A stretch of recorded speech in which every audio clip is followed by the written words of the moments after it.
வேதத்தில் நாம் வாசிக்கிறோம், எல்லாவற்றிற்கும் ஒரு காலம் உண்டு என்று சொல்லி. There is a time for everything and there is a season for every activity என்று பிரசங்கி 3ஆம் அதிகாரம் 1ஆம் வசனத்தில் நான் வாசிக்கிறோம். இந்த காலங்கள் நம்முடைய குடும்பத்தில் பிள்ளைகளுக்கு இது எக்ஸாமினேஷனுக்கான ஒரு காலமாக இருக்கிறது.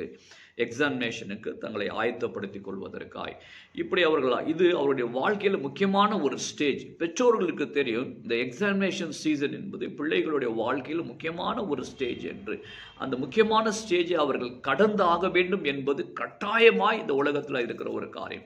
அப்படி அவர்கள் கடந்து ஆக வேண்டும் என்று சொல்கிற இந்த முக்கியமான இந்த ஸ்டேஜை, இந்த கட்டம் என்பது தேவனுடைய சமூகத்தில் வைத்து அதை நாம் ஆரம்பிக்கிற பொழுது, அவருடைய சிந்தையில முக்கியமான காரியங்களை நாம் செய்கிற பொழுது நாம் தேவனை முன்வைக்க வேண்டும் என்கிற அந்த ஒரு விசுவாசம் அவர்களுக்குள்ள ஏற்படும். அப்படி அந்த தேவனை முன்வைத்து செய்கிற பொழுது அவருடைய வாழ்க்கையில் இருக்கிற குறைவான காரியங்களை தேவன் நிறைவாய் மாற்றி கொடுப்பார் என்கிற விசுவாசத்துக்குள்ள நாம் பிள்ளைகளை கொண்டு போக வேண்டும். ஆகவே இந்த வாரம் Sunday 11th February evening 5 o'clock பிள்ளைகளுக்காய் தனிப்பட்ட ஒரு எக்ஸாமினேஷன் ப்ரேயர் நாம் இங்கே வைத்திருக்கிறோம்.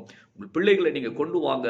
கர்த்தர் அவர்களுடைய வாழ்க்கையிலே அபரிதமான ஆசீர்வாதத்தை கொடுக்கும்படியாய், இந்த மெமரி பவரை கொடுக்கும்படியாய், இந்த மெமரி பவர் ஞாபக சக்தி என்பது தேவன் ஒருவரால் மட்டுமே கொடுக்க முடியும். அந்த காரியத்தை கர்த்தர் செய்வார். தவற விடாதீங்க. உங்கள் பிள்ளைகளை கர்த்தருடைய சமூகத்தில் அர்ப்பணிப்போம். அவர்கள் கர்த்தரை முன்வைத்து இந்த காரியங்களை செய்யட்டும். கர்த்தர் அவர்களுக்கு ஆசீர்வாதமாய் மாற்றி கொடுப்பார். உங்களுடைய பிள்ளைகளும் ஒளி வீசும். God bless you. I'll see you on 11th February evening 5 o'clock. God bless you.